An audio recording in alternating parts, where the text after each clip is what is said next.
What's going on, beautiful people of YouTube? First off, before we even jump into this video, I want to tell you guys thank you. The channel is growing extremely fast since I returned or made my return like 2 weeks ago or however long it's been.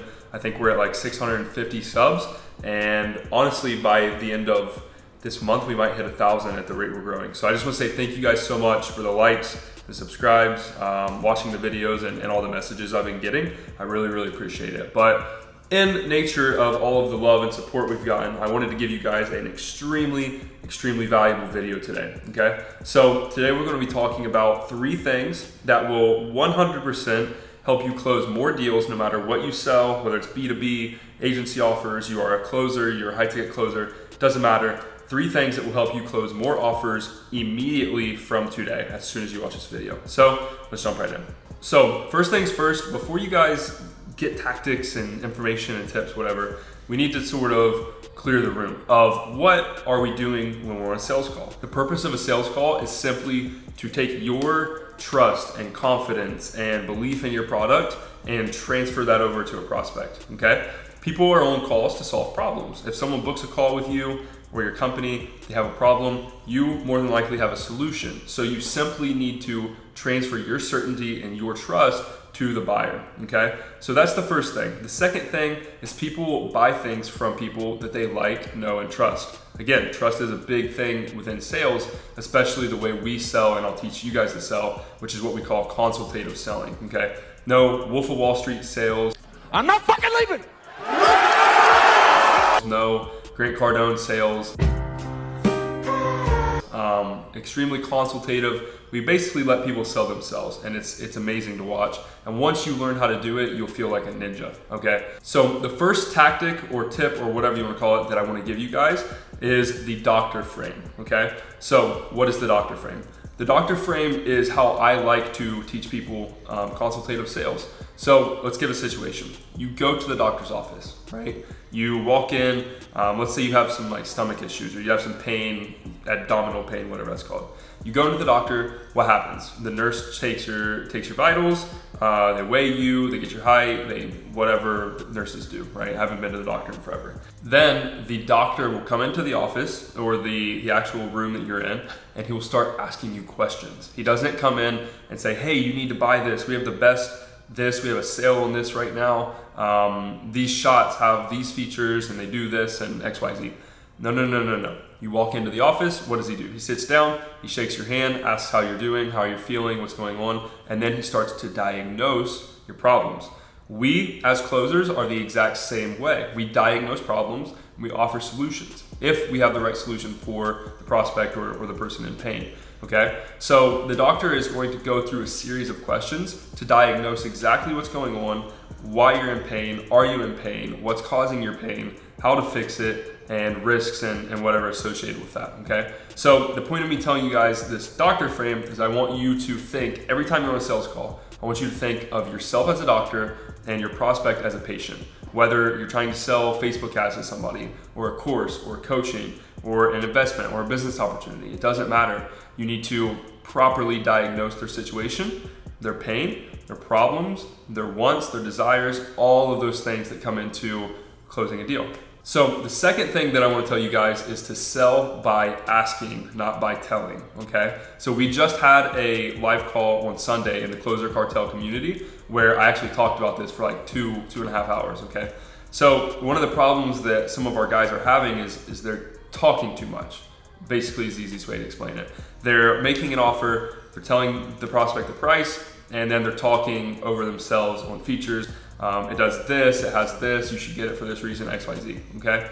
That's not what we want to do. We want to sell by asking intelligent questions. So when I'm on a call with a prospect, instead of me saying, hey, I think you should do this, John, I would say something along the lines of, John, what happens if you don't do this, okay? Same effect, I'm saying the same thing, but by asking a question, he's going to speak rather than me telling him what to do or me speaking, okay? So let me give you a scenario, and this might be difficult to role play with myself on a YouTube video, but we'll try. Okay, for context, let's say I'm selling a real estate coaching program to somebody named John, okay? So cue the role play. Yeah, Luke, I really just I'm nervous about this, you know, obviously we're struggling to get leads and our deals aren't really closing, but I just don't know, man. I'm not really certain. John, I totally understand that. We've had a lot of people in the same situation, but I want to ask you, right? Obviously, you just said that you need to do this, and the deals aren't coming in the way they need to be for you to reach the goals that you want to.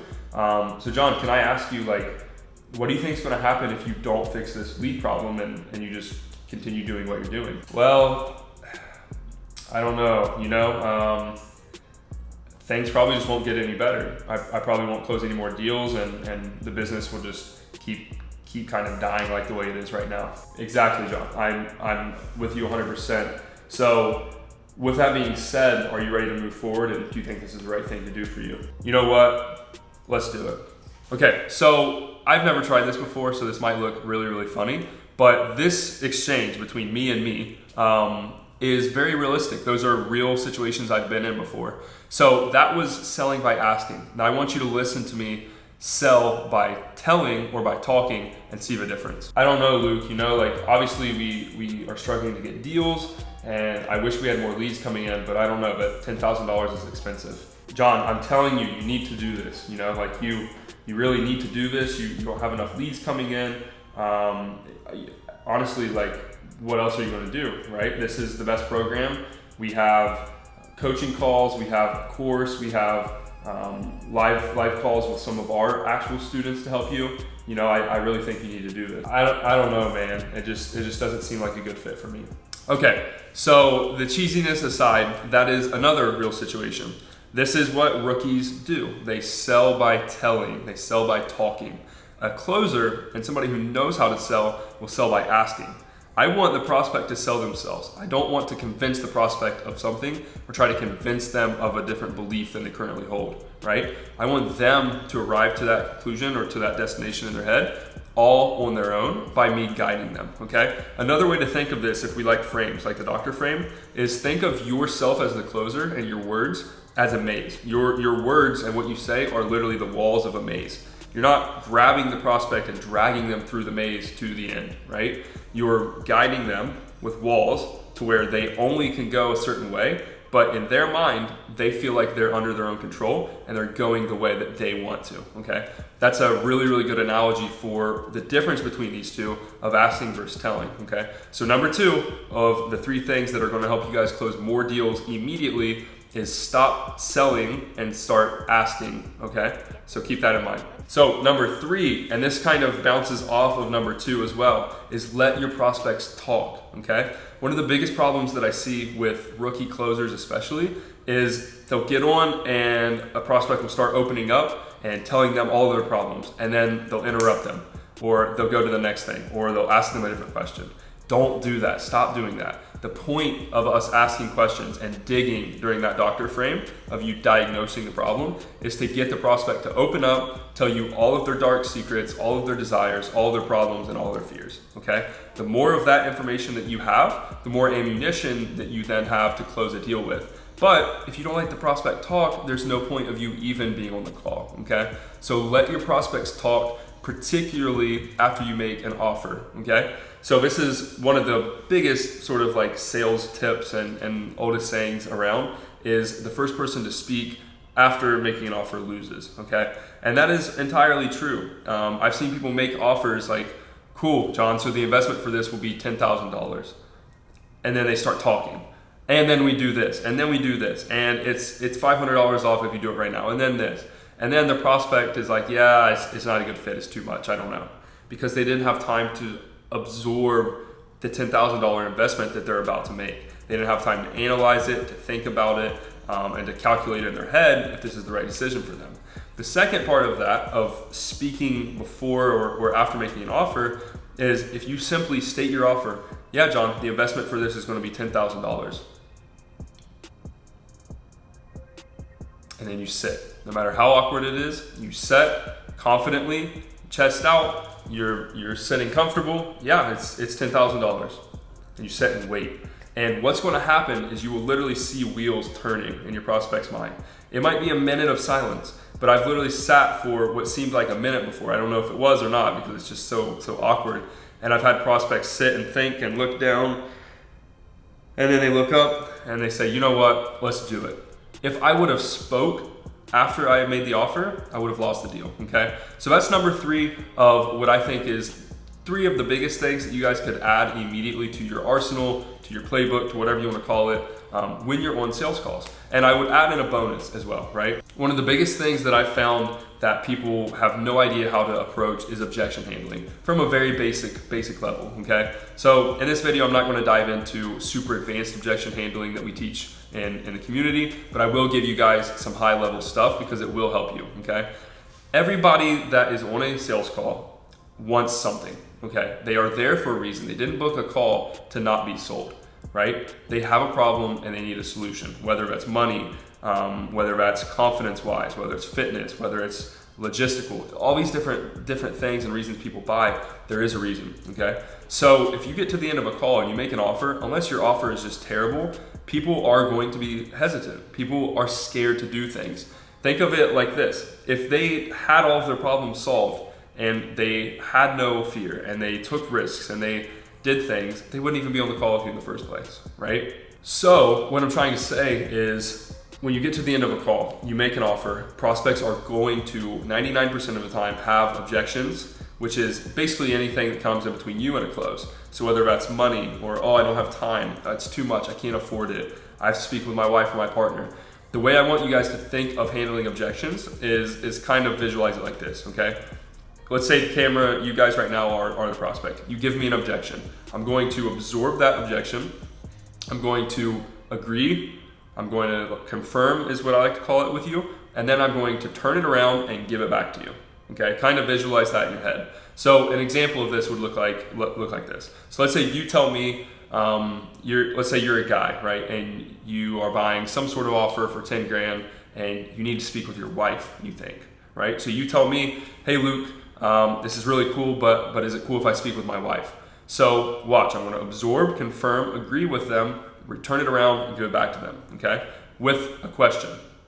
Again, remember from number 2, we don't sell by talking, we sell by asking. And the same way with objections. So I would say, yeah, John, I mean, I totally understand. If I had a wife, I would want to speak with her as well, but can I ask you a question? John says yes. I say, cool. John, obviously your wife, she's not a part of the day-to-day in the business, is she? John says, no, she's not. So I would then say, cool, so that's what I figured, but John, do you think your wife understands the problems you guys are having with the business the same way you do? John's gonna sit and think for a moment. You know what, maybe, I don't know, maybe she doesn't because she's not really a part of it. So John, what I'm trying to say is, if you kind of go to your wife and you give the decision up to her and she doesn't understand the same problems that you're dealing with in the business that you work with daily, what are you going to do if she says no just because she doesn't understand it? Are you going to let that stop you from moving forward and doing something that you know would help the business? John's going to obviously think, he's going to realize, wow, my wife actually is not a part of the business. She doesn't know what the day-to-day is, so she probably wouldn't understand it in the first place. I need to move forward. That right there, that's a simple situation, right? But that will save you so many deals because it applies to everything. The same way with money. You do the same thing. Oh, money's an issue. So John, is it an issue as far as it's expensive or you actually don't have the amount of funds needed? Oh, I have the funds, it's just really, really expensive. I don't know if it's worth it. Well, John, I mean, like you said, the business is currently making $5K a month. But obviously from our testimonials and our case studies, and we're not new to this, as we both know, we can easily get you to 20K a month in the next 60 days or so. Is that not something that you're willing to try? John's going to be like, oh, well, you know what? Maybe I can do that. So the same thing. We agree. You confirm with them. Hey, I feel you. Hey, I agree. Turn it around. Give it back to the prospect. They'll sit and think about it, ask a question, and then boom, you just close the deal. So I wanted to keep this video kind of short and really, really actionable, no fluffy stuff. But guys, to recap, number 1, the doctor frame. Number 2, sell by asking. Number 3, let prospects talk. And then the little bonus there is some objection handling. So if you guys apply this to your businesses, or if you close, or if you sell anything at all, this will 100% help you close more deals, and that could equate to thousands to hundreds of thousands of dollars depending on where you're at. So thank you guys so much. Going to be pumping out some more videos over the next couple of weeks. So please subscribe if you're not already, and give this video a like if you like this kind of content or topic. And I'll see you guys next week. Peace.